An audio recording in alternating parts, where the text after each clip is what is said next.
I'm going to give you guys a comping masterclass. I'm here with Dave, who is a professional real estate wholesaler, and he needs help comping and underwriting deals. Is that right, Dave? That is correct. That is correct. We're going to learn how to determine the ARV, the rehab, and what we should be offering on properties, whether this is, houses or maybe even some land too. The first thing I want you to do, Dave, is go into the Discord on the left side. If you scroll down to Schoolhouse, you're going to see something I call the comp mammoth. These are my 10 comp mammoths, my 10 rules to comp any property. So we're going to go through these real quickly, then we'll be revisiting these throughout the video, but you're really going to want to use comps within 1 mile, preferably half a mile. You don't want to cross any major streets. You want to stay within the same subdivision. You don't want to use comps older than 360 days. And actually in this market, I prefer 3 months to 6 months. Try to stay within 300 square feet. Don't want to use houses that are more than 10 years old, preferably. Same bedroom, bathroom, similar size lots, and then make sure the building material is the same. A lot of people mess up there. They're looking at brick houses versus stick built houses. Got to look at the same building material. Also use on market properties to reference your comps, especially in a declining market like we're in. And last but not least is the days on market. And my bonus to you is Street View. So Dave, how I comp is different than most people by starting with Street View. Street View is my best friend, and this is what makes me different than all the other people that probably have tried to teach you to comp or haven't tried to teach you to comp, is that Street View is going to be our best friend. So you ready? Yep. All right.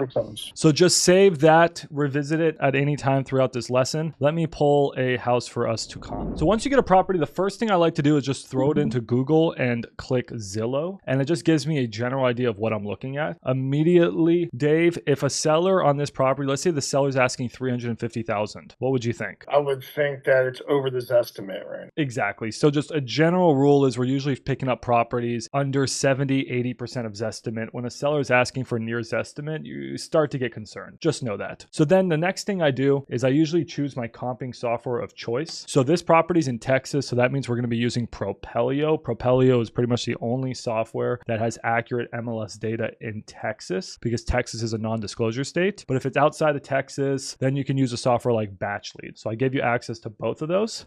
But because this is Texas, we're going to quickly open up Propelio. Now I'm just going to get an idea. 3 bed, 2 bath, 2 car garage, 1,300 square feet, lot size 10,000, built in 1953. I just memorize that information. I glance it, I say it, I memorize it. Now, what do? Most people would start looking at comparables, looking at the house. I don't do any of that. I click Street View. Then now that I click Street View, I start to gather information. What am I looking for here? So just get an idea of the condition of the property. This looks like a good wholesale deal. I start moving around. I see a lot next door. This is sort of interesting. Is this on 2 lots? That comes to my mind. I don't see any fix and flip houses. Oh, what the What did that just tell me? This just told me that this house is likely a teardown and potentially a new build. And I have no idea what the hell is going on here.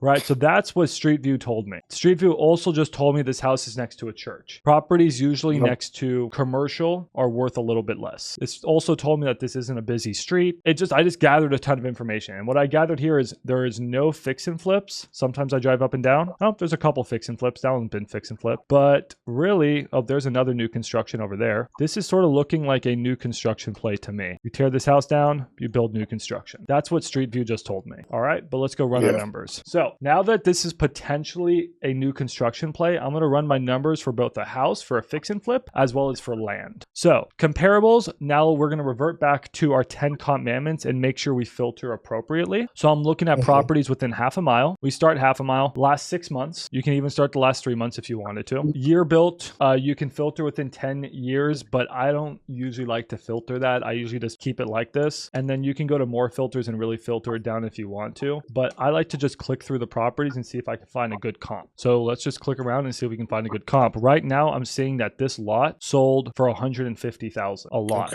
And ours looks to be 2 lots because it's twice the size. So just there, I'm realizing that this is worth $300,000 land value.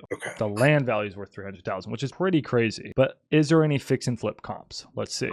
Nope, nope, nope. So that's pretty much telling me everyone's tearing houses down. So this was actually a good example of a land deal for you. So I know we're not going to be doing too much land, but occasionally you're going to come across a land deal, and I'll just give you a 1-minute pitch on how to comp land. Is essentially what you're going to look for is you look when you're doing land deals, you look to make sure there's a paved road. You look to see if there's utilities. You look to see if the land is flat. You look to see if it's cleared or if we need to tear something down. And then you also just make sure that what the zoning is, you make sure it's not in a flood zone. And then that's about it. And there's one more software I'm going to give you. This is my little secret tip for land. It's called regrid.com. And if you ever come across a property that you think's a land deal, just plug it in here. And this is going to show you the parcel map. And actually, now that I'm looking at this looks like 3 lots. 1, 2, and 3. So now to me, this is worth $450,000. So if this pretty crazy, right? So if this seller would take anything under $450K, I think they have a good deal. Yeah, absolutely. Well, that's your quick overview on how to comp land, but now let's get into the actual houses. Okay, here's a house I just sold yesterday. We made $10,000 on it. I like to open it up on Zillow. Zestimate $478. We got it for $355,000. We sold it for $365,000. Here it is. It was call it a 4-bedroom, 3-bathroom, 2,400 square foot house in Plano. All right, you remember the information. It's built in 1975. I will let you know though that houses built in the 1970s, they use cast iron plumbing, but in the 1980s they moved to PVC plumbing. Okay.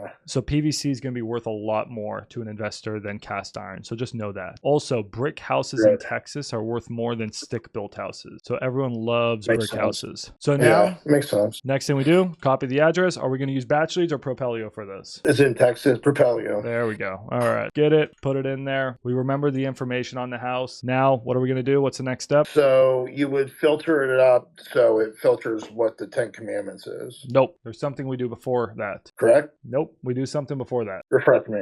I'm sorry. We street view. Oh, street view. Correct. All right. Now, sometimes street view is going to throw you into an alley, so you may just have to work your way out. But when I'm on the phone with the seller, literally what I'm doing is I'm talking to them and I'm negotiating at the same time. I'm putting the property into Zillow, and then I'm going over to street view and I'm looking at the street. Oh my God, look, that's a fix and flip. Okay. I'm just getting an idea. This is a really nice neighborhood. That one's been fix and flip. That one's been fix and flip. I'm like, okay, this is a good neighborhood for fix and flips. I like it, right? I mean, you can't ask for a better neighborhood. Now I quickly go to comparables. I can power comp a property in about 60 seconds, but for a very accurate comp, you should do it in like 10 minutes. So you should be able to get within 80% in 60 seconds, and then to get an accurate number, it may take you up to 10 minutes. So this property, we filter accordingly, start clicking around. I see that there's an active for 560, but it's a smaller house, but it's been totally flipped. Just gathering some information. We may come back to that. Here's one that's actually not a great comp. That's a little bit bigger of a house. Let me try to find you a good comp. So here's a really good comp. This house is this property is just like ours, literally just like ours. Perfect comp, and this one sold for $547,000. Wow. And now you can go through and you just make sure that this is at full ARV. So would you consider this full ARV? Like they did a really good job with the rehab? Yeah, absolutely. This is like they went all out. Not my style, but someone spent a lot of money. Yeah. So that's the full potential value of this property at 550. So that means that our full potential value is about 552. I also like to look at the days on market. This sold in 22 days on market. Is that fast or slow? Yeah,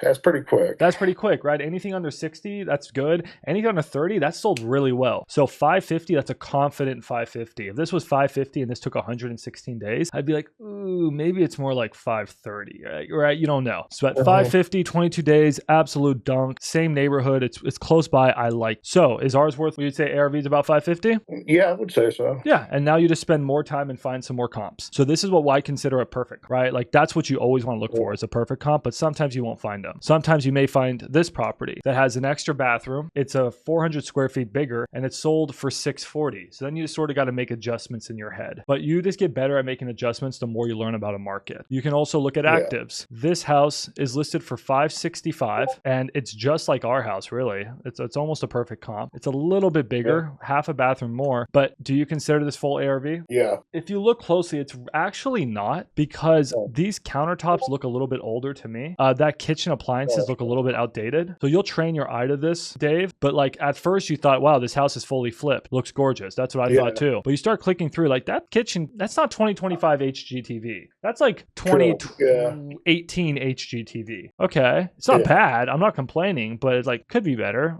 What else? Let me quickly go through. Oh, there's carpet, right? That's, you know, you really want carpet in a $600,000 house? Like that's a bit outdated. This bathroom's not bad, but that texture on the walls, like that's cheap shit. Like that's not even like a nice flat texture. So like you start looking at this house and like that's old, right? Like that's straight out of the 90s. So it's like, okay, this house is actually not full ARV.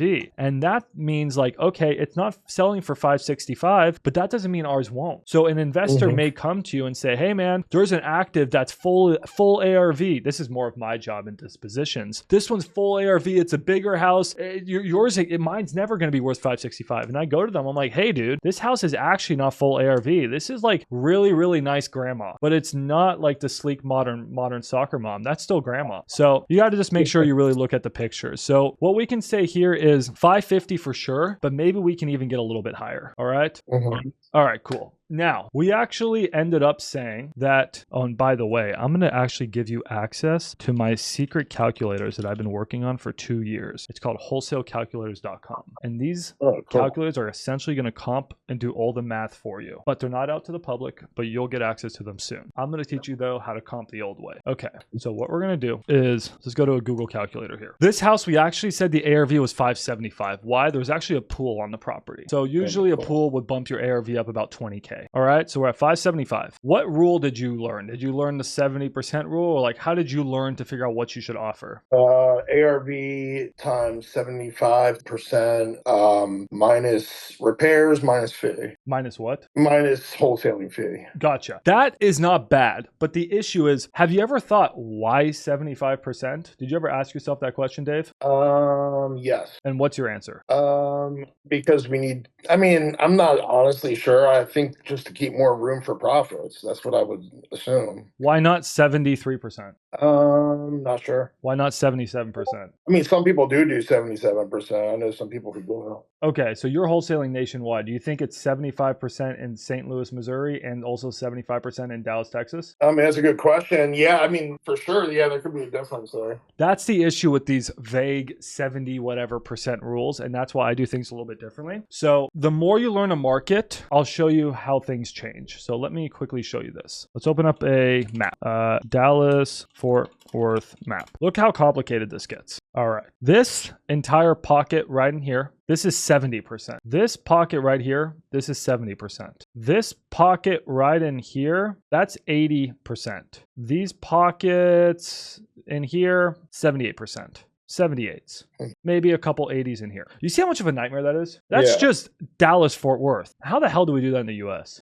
Right? It gets difficult. So there's two ways to do this. One, my calculators, which you'll get access to soon. It just pretty much says, hey, in these types of areas, we're going to go closer to 60, 65%. These areas, we're going to go closer to 70, 75%. These areas, we're going to go closer to 80%, right? It just sort of depends on the locations. But there's another way we can do this. 75%, I will say, is pretty good. So if you run your numbers, you can feel free to run your numbers at 75% to double check. I'm actually in favor of that. It's a good middle ground for numbers. It might be a little bit too high. It might be a little bit too low, depending on the area in Dallas Fort Worth, or depending on where we are nationwide, but it's not bad. So I'm happy you know that. If you would have told me 80% or like 60%, I would have been like, no. 75%, I'm pretty happy with that. One other thing I want to teach you though. Dave, when a person sells their house for 475%, a flipper comes in, they sell it for 575. Okay. What kind of costs do they have? They have, they have to they have the holding costs, repair costs. I mean, they also have to pay people. So there's a lot of cost involved. Exactly. So outside of repairs, there's a lot of costs. And these costs, they usually average to about 10%. You've heard that when you're talking to a seller, you're negotiating with the seller, and you're always like, hey, after I buy this house, I'm going to have about 10% in costs between agent fees and closing costs. Or you do the whole, I'm going to save you 10% between agent fees and closing costs. You've ever done that? Yep. Yeah. Well, let's use that in reverse. So an investor is probably going to have about 10% in costs. So we're going to multiply this by 90%. That subtracts 10%. Now we got to subtract the repairs. One thing we have not yet talked about is budgeting repairs. How good do you think you are at budgeting repairs? I mean, I just went by the rule that it was like, I think it was, what did we used to do? $30 a square foot or something like that. It was around there, but that's just how they had me at my last company doing it. Not bad. Again, good overall rule. I will say though, it's going to completely depend on the type of house, because a house in a good area is going to be more than $30 a square foot. A house in a bad area is going to be less than $30 a square foot. I just wholesaled a house in absolute middle of nowhere, Illinois. I don't even know where it was. And trust me, it wasn't $30 a square foot. It was probably like 15 to 20, right? So these are good general rules, but I'm just going to teach you to train your eye to determine what rehab is. And that's just repetition. And I can't teach you any secret formula. You can use my calculators and it's going to get you really close. But at the end of the day, it's just going to be repetition. But I will give you a few tips here. So this property, let me pull up some pictures for you. Here's this property. All right. We're about 2,500 square feet. So you were going to say 75 grand. You would have been low, but what I want you to do is do your $30 a square foot plus $10,000 for each major. So do you know what majors there are in a house? Yeah. I mean, it's like roof, HVAC, stuff like that, correct? Perfect. Roof, HVAC, foundation, plumbing, electrical, and some people include windows, but I like the big five. So I need you to remember those big five. All right. You're gonna have to... Roof. Can you say it one more time? Roof, HVAC, HVAC, plumbing. You got it. Come on. Foundation. And what was the last one? Most people forget this one. Electrical. Electric. Gotcha. Cool. So this house had new electric, new HVAC, and a good roof. Got it? But it had pretty bad foundation. So usually budget 10, but on a house like this, it's probably actually closer to 20, maybe even 30. That's why these rules of thumb are just rules of thumb. And the plumbing was meh, but we're not going to change it. Fixing plumbing in this house is going to be 25 grand. Again, these $10,000 rules are just rules. But the house really just needed a cosmetic upgrade. And again, this is a high-end flip. So some people would say, oh, this house doesn't need much. It only needs 30 grand. Well, it depends on the area too. I mean, you're going to have a $600,000 house. You better do a $600,000 flip. Absolutely. And then you had a pool that needed a lot of work. So this property ended up being close to $100,000 to $120,000 in repairs. And Max, how am I supposed to learn that? You just keep doing it. Use these simple formulas. They're really good, but just keep practicing. And pretty soon you're going to be able to nail your repairs. I can look at a property and within about 5 seconds know pretty close what repairs are. Not perfect, but pretty close. Just because you just see it so much. All right. Yeah. So with all that being said, let's go back to our little calculator. Now we're going to subtract their repairs. Let's say they subtract 100,000. Now they're at 417. All right. Well, what I do now is I just subtract how much profit the buyer wants to make. On this deal, I think a buyer so a good rule of thumb is a buyer usually wants to make as much profit as rehab. They're not going to make 100K profit on this deal. It just doesn't work that way. Not in Plano. It's too competitive of a market, but maybe they can make 50K in profit. That puts them at 367,500. And then I usually like to subtract my assignment fee. Let's say 10,000. And that's sort of how we came out with our offer of around 355. We just worked backward. It's math, not magic, like RJ says. So I will give you access to my calculators that will do a lot of that work for you. But let me show you something else that you may find interesting. So let's go back to 575 times 0.75 minus 100. That gave us to 331. So not too far off. That was 20 grand off. Gotcha. But if you would have got this deal at 75%, would have been great. We would have hit a 30K assignment fee. So absolutely feel free. Oh, then you would want to subtract your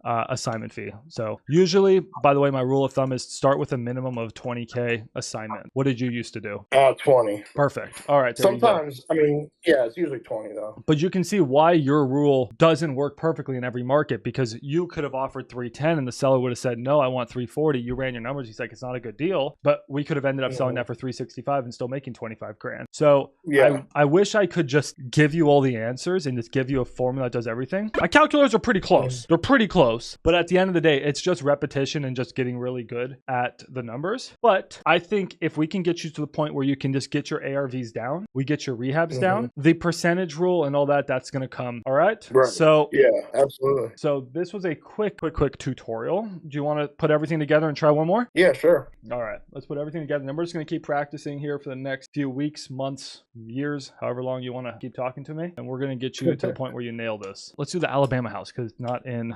Dallas. That'll be fun. All right. So first thing we do, we find a property. All right. So wholesale this house made a whopping $5,000. Zestimate 193. What do you think we got it at? I'm not sure. 110. We got it below. 110? We got it Okay. well below the zest. Good sign. All right, cool. Now I'm looking at the house just from the pictures that I'm seeing. Looks pretty nice, right? Looks like a good quality house. But again, this is Center Point, Alabama, so money doesn't, mean much. Everything's cheap out there. But it looks like grandma's house. So just quickly looking at these pictures, what do we think to get repairs to full ARV? I mean, you got paint, you got carpet, got popcorn ceilings, you got an old kitchen that needs a nice landlord special, you got outdated bathrooms. Ooh, and I have to. What do you think? 2,200 square foot house, but again, the bones look pretty good and looks like a nice house. Like, what do you think? 2,200 square feet. I don't know, maybe like 50 grand around there. All right, perfect. What did I budget? I budgeted 40 to 60. Man, you nailed your numbers. Congrats, Dave. Nailed them. Thank you. All You're right. a good teacher. There we go, dude. Perfect. If this was Plano, though, this is literally just like this is the same size type of house that we just looked at in Plano. Plano wasn't 50, it was 100. Why? Because it was a house that was worth 3 times as much, too. It's in a nicer neighborhood. This is Alabama. Like, they don't need 100K rehab in Alabama. So we're going to quickly comp the deal, but this property's in Alabama. So what software are we going to use to comp it? It was the batch leads. We're going to use good old batch leads. Nationwide comping, just don't use it in non-disclosure states like Texas. There are also a few other non-disclosure states. So for reference, you'll have to memorize these, even though I don't actually know them either. Alaska, Louisiana, Montana, Idaho, Mississippi, New Mexico, Utah, Kansas, Missouri, North Dakota, Wyoming. Good thing for you is you don't really need to worry about pretty much any of these except for Texas. Because irrelevant, irrelevant, irrelevant, irrelevant, irrelevant, irrelevant, pretty irrelevant, totally irrelevant, irrelevant. Maybe we'll do a deal or here or two. Irrelevant too. Maybe a couple deals. But you can see what I'm saying. It's not like your major states. Yeah.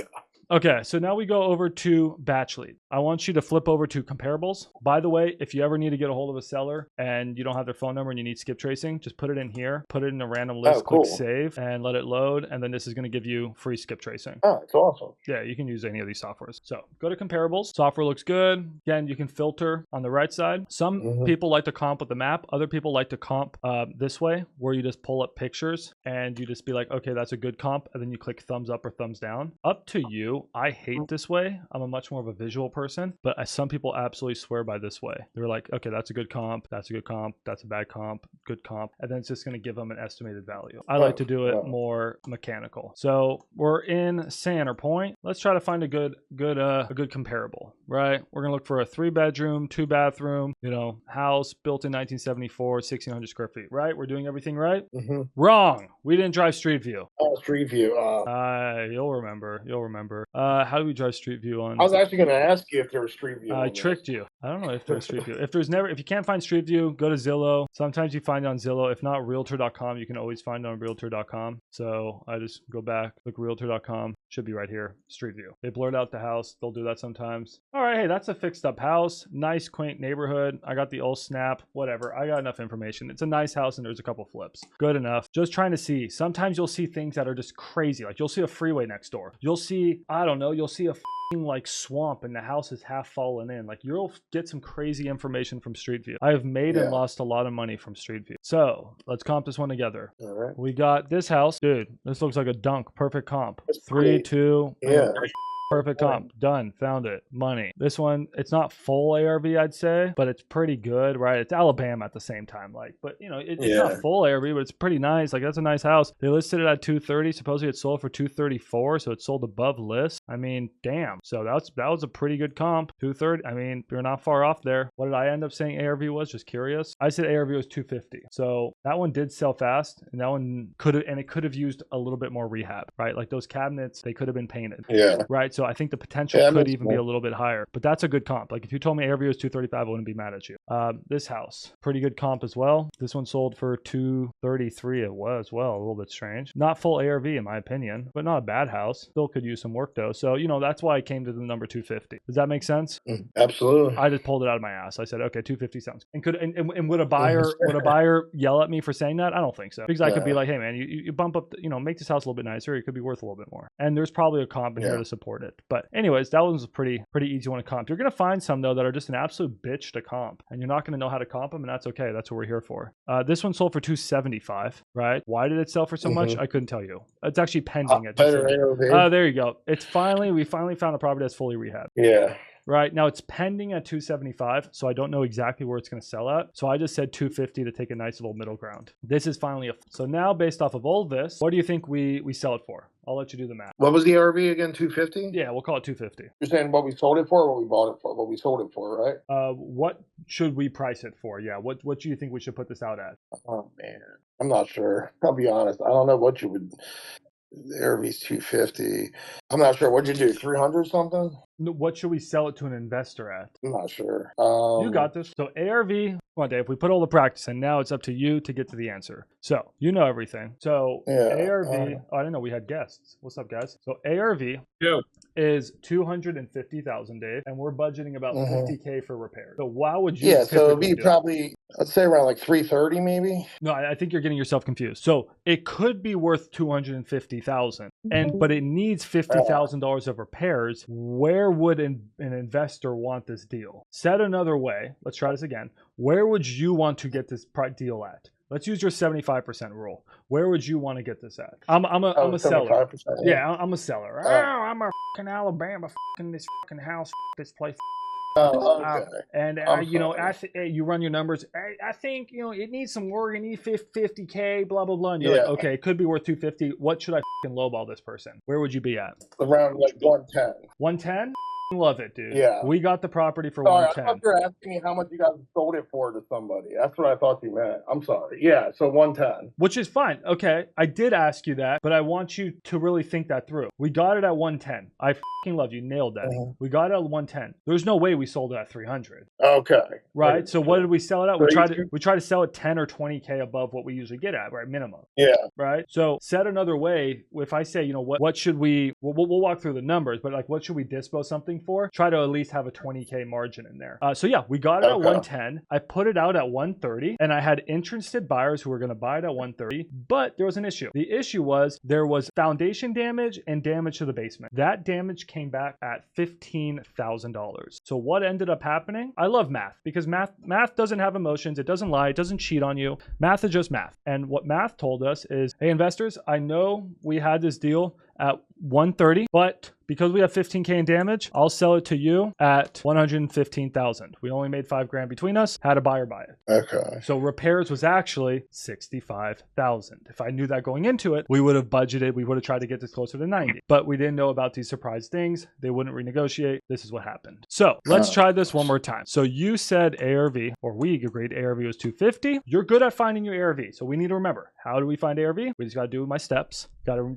remember those 10 commandments. Couple ways we can comp. You sure? Do your 75% rule for now. Do I love it? No. Is it pretty good? Sure. Minus 50. Let's say it was 50. You got to 137. Minus a $20,000 assignment fee, 117. 117. Yeah. Even cheaper, right? But fine. 110. That's a good place to start your off, right? Typically, cool. But another way I like to run my numbers is, and this is confusing maybe for you, but you'll learn it eventually. Is I like to think in terms of an investor. So sometimes I want you to exit your wholesale mind and say, what would an investor pay for this deal? What would an investor make? If an investor gets us at 250, remember they have 10% in costs. So when they sell it for 250, they actually make 225, right? All right. Tell me if you're not understanding something. We can always slow down. Minus the 50,000 repairs. That means an investor is really walking away with 175, right? They have $50,000 in repairs and $25,000 in miscellaneous. But an investor is not going to pay 175 to sell, to net 175. They make no money. So an investor wants profit. How much profit do they want? They usually want the same amount of profit as rehab. So minus 50, that sort of tells me an investor would probably pay about 125, 130, right? I just work my numbers backwards. This may be a little bit confusing to you. I think if I train you enough, you're going to start to think this way. But for now, Dave, all I give a shit about is if you can figure out that ARV is 250,000 and you can get in there and offer somewhere between 70 to in Dallas on cheap, shitty houses, 70-ish%, on decent houses, 75%. This is literally what I want you to do, Dave. If you see a shit box, 70% minus repairs, minus 20K assignment fee minimum, right? If you see a really nice house, 75% minus assignment fee. yeah. Up to 78. Like really, like a really nice house. We're talking like 78. Okay, like that Plano one, 78 all day long. So let's just try to get to the point where you're getting your ARVs down and you're getting your rehabs down, and then the math formulas we're gonna work on as we go. Make sense? Yeah, I think I got down the ARVs and how to comp now. I guess I mean, it is important that I know how much the house is going to sell for. So like, yeah, I got to learn that too. But like for getting the ARV down and the comps, that made like perfect sense. Cool. Yeah, it doesn't ultimately matter like how much it's going to sell for. It's nice for you to know like, man, I just got this deal for 100. This is a fucking 50K deal. Like this should sell at 150. I'd like to get to the point where you're like, I'm going to make 50K on this deal. Hopefully if Max doesn't. Or it's like, damn, I just locked up a really tight deal for Max. I got it at 100. You'd be lucky to sell it at 105, right? Like I want you to get to the point where you should know that, but that will come. But yeah, if you can just get these sellers at a place where we're making on average about 20K assignment fees, we're good. Just need to get you practicing on your ARVs, practice to use those 10 steps, and then just your repairs. I think you'll have nailed here in the next 2 to 4 weeks. You should be down on repairs. Should be perfect. And then we'll work together to know where you should be offering. Yeah. But for now, I'm just going to do $30 a square foot, and then 10K, $10,000 per major. Just add $10,000 per major. Yeah, so if they say roof per major. Cool. If they say roof is bad, this is bad. There you go, guys. That is my masterclass on comping. I hope this was helpful. And if it was, make sure to subscribe, like this video, and share it with a friend. Thank you.